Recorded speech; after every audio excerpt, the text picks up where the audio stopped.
Hello my friends, how are you doing? So today I'm talking to you right from the VidCon in Los Angeles about the newest trends in photography. So this is a little bit of an impromptu video.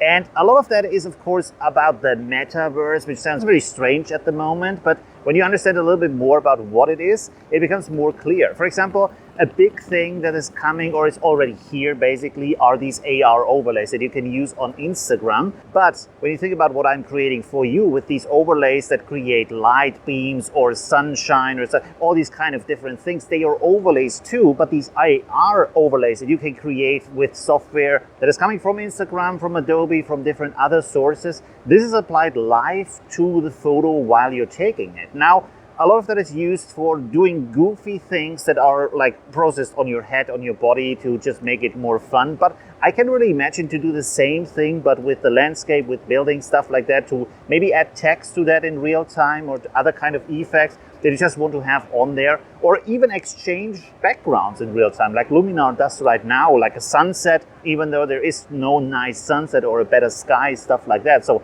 I can really imagine these kind of things coming to photography, especially of course on your smartphone. A second thing, it's also interesting for a metaverse, is stereoscopic photography. So you have two lenses next to each other and then you use a headset afterwards and you can actually see 3D photos. Right now we can use this in a very simple way where we have just one lens and you put it on your VR headset and you have a 360 camera. So that is very easy to use. It looks amazing. You feel like you're there, but it's not really 3D. So with these two lenses, which is very expensive right now, you can get a lens for a Canon camera that costs about $2,000. You can do that, but you can also just buy two normal snapshot cameras or even GoPro cameras and just put them next to each other on a handmade rig, or you can even buy rigs for that. And then with a control, you can shoot the photo at the same time in both cameras, or with a GoPro, you can make a video and then take a frame out of the video and make this into an actual 3D photo that you have the experience with. And it is very surreal how real it feels when you have the VR set on your head, that you're actually feeling the distance, the room, the space that's going on. When you go right now on Google and search for stereoscopic photography, and it has been a big thing at the beginning of photography with black and white photos, where you can use it right now. So you open up these pictures, you probably have to push your eyes a little bit in because it's squinting so hard is not easy, but then you actually see back in the day, Paris, 1800s, I don't know, 50, I'm not sure what time that was, but it looks extremely real. You feel like you're actually there. So this is a huge part of that on where photography is heading.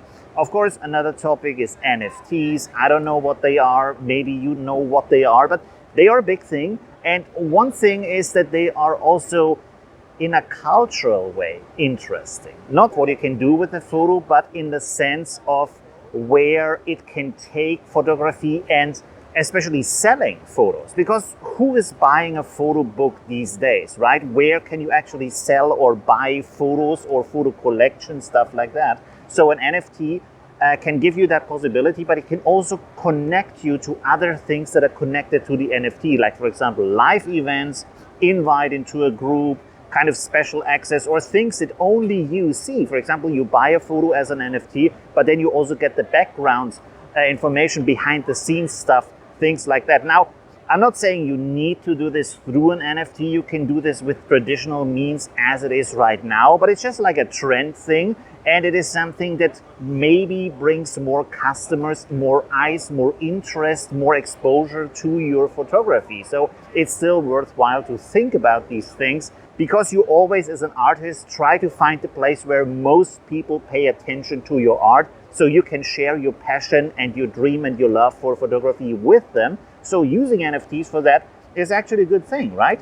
Now, another thing that is amazing that's also coming in photography is, of course, AI. And one thing that's really interesting that again brings AI and photography together with the metaverse is that you can create actual 3D spaces from photos. So you take a couple of photos of a room, of a temple, of wherever you want, and the AI turns it into an actual 3D room that afterwards you can use your headset, you can move around, you can look around the corners, stuff like that. So you're actually in the room. And other than 360 photography where you're fixed in a place and fixed in a height, this is actually adapting to you, how you move, how you see things. And as you know, the movement of the head, the movement of your body has a lot to do with how we perceive reality, how we perceive things around us, because it makes it even more dynamic and even more real. So that is a very big thing also that is coming to photography. So all these kind of things sound very buzzwordy, but they are at the same time very interesting. There is already software out there where you can experiment with these kind of things. Let me know in the comments if I should tutorials about that,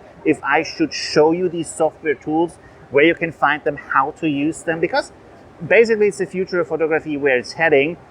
If not for you personally, but in general for the art market, for the exposure. Like I said, as an artist, you always want to be out there and make people also see the passion and love you have for photography. So if it's a buzz thing, it might be good for you to get this attention and to get that community that's interested into you. So I find it's a good thing. We should try that out. And of course, photography is always evolving. So there's a lot more stuff coming too that is really amazing. Let me know in the comments if you want to hear more about that. I'm really excited about all of these things. They are really amazing. And of course, I want to try that because I'm a huge tech geek, as you know. Okay, see you soon and thanks for watching. Bye.